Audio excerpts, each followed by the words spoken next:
I want to talk about for 15 minutes today, since I'm tired, about using boldness. Using boldness. Boldness is an inheritance. You already have it. It's just like faith. You choose whether or not you're going to use it. You could choose to be scared and intimidated and weak and afraid to speak up and running from the devil. Your choice. Lord help me. Or you could choose to use what he gives you, because you don't have to qualify for it. You could choose to be frank and outspoken and blunt. And I know people can't stand blunt no more because they call it rude, especially when you're blunt about the truth that they don't want to hear. You can't be blunt. They call you a fanatic. You stand strong with what God told you. They say you're a fanatic because you've been blunt about what the Lord told you. But God gave you the right to be blunt. Is anybody receiving what I'm saying? He gave you the right to be outspoken, the right to be frank about it, the right to be bold about it, the right to stand up and say, you know what, the devil is a lie. I know in whom I believe. My God, I must be preaching. My friend, I'm the soul seed. I must be preaching. Somebody pray for me. He gave you the right to stand up and be counted. I'm preaching already. I'm going to move on. I got something to share with you this morning.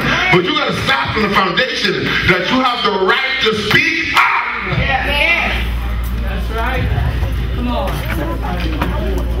Where, Miss Shipman, did this boldness come from?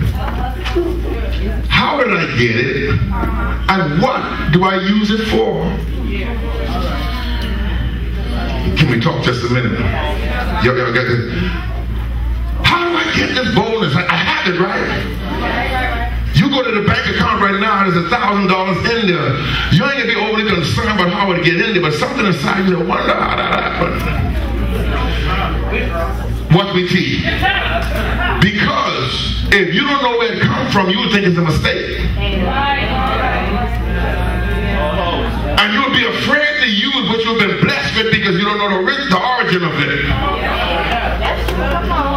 And since you don't really know how you got this boldness we're talking about, you might be afraid to use it. If you don't know the origin of this boldness, what you have it, why you have it, and what it's for, it might intimidate you to use it. My God, my God. Let's go to Hebrews chapter 10. I'm glad I came to church today. Amen. Hebrews chapter 10. I'm going to help you here. I'm going to help you.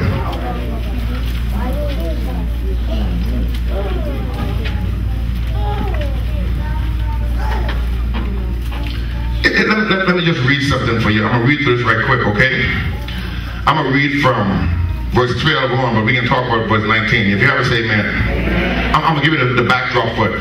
But this man, after he offered one sacrifice for sins forever, sat down on the right hand of God. Talk about Jesus.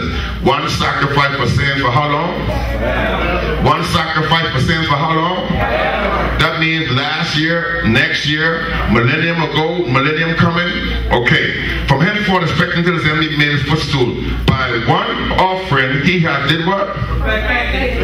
That means completed. For by one offering, he has perfected forever them who are sanctified. Whereof the Holy Ghost also is a witness to us. For after that he has said, this is the covenant. I wish I had time to preach that, but I can't. You need to stop trying to get everybody to affirm you. You got a witness in the Holy Ghost. You need to stop getting everybody to prove your salvation, trying to do it their way. The Holy Ghost is a witness. You're already saved. You got to stop trying to line up and prove to people you deserve to be in God's family. You already got a witness that you deserve to be in the family.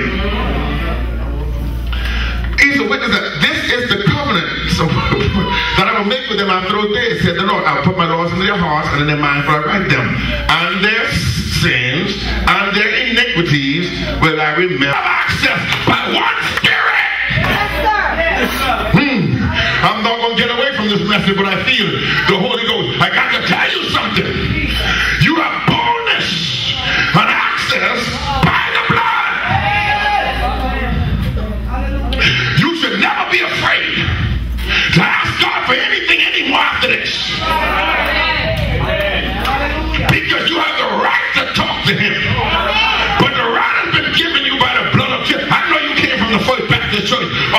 to be around the corner, and they told you how you got to qualify. But the devil is a lie. The preacher can't qualify by the rules that we put up for you to qualify by. All us would be in hell if we had to qualify by them rules.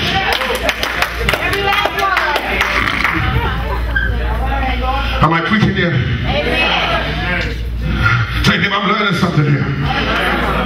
I have boldness. My God. You know what I mean? That means, I know you don't understand this kind of God, because he ain't your father, see, but he's my father. So I understand his compassion. I understand he ain't trying to kill me. I'm not afraid of him. If you're afraid of your daddy, something wrong with that picture. I ain't afraid of my daddy. Even if he's chasing me, I know it's going to bring about the fruit of righteousness later on in my life. I ain't afraid of him. That means I can go before his presence and talk to him about anything. God help me. I know they taught you, you can't say that to the Lord. The devil is a liar. You can go before him and say anything you want to, anytime you want to, because you have outspokenness and frankness and bluntness. I wish somebody hear me. You need to stop being under condemnation and go talk to God about what you're going through. Praise preacher. Hallelujah to the Lamb of God. Somebody gonna grow up in here right now. You might feel guilty, but God ain't guilty. You might be condemned, but he ain't condemned.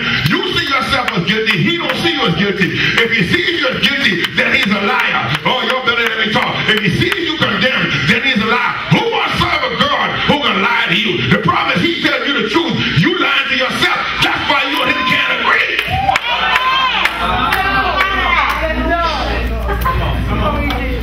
Am I helping anybody here? I feel like my microphone too long. Is that just me? Too loud. Y'all all right? Y'all killing me with these monitors.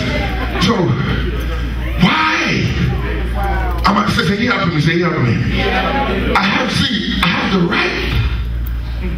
Oh, this is a message, y'all. You have the right. Just when you stop doing what you thought was wrong. How you gonna ever get delivered if you gotta qualify to be delivered? That's deep in there. You're already struggling. If you thinking you gotta get right before you go to him, how you ever get to him? That's God. I wish somebody would hear what I'm saying. If you're already in mess and the church telling you you can't go before God till you get that right, you ain't never make it before God. What they do is they teach you how to lie to God like you lie to them. You know something about church folk, they'll make you lie to them.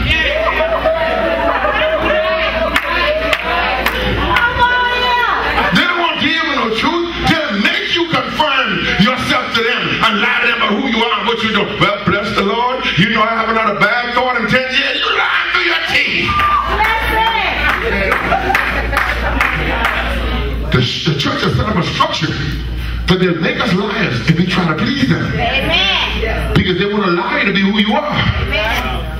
And you'd be afraid to go before God's presence unless you know the truth. Amen. If you continue in my word, then are you my disciple, then you will know the truth,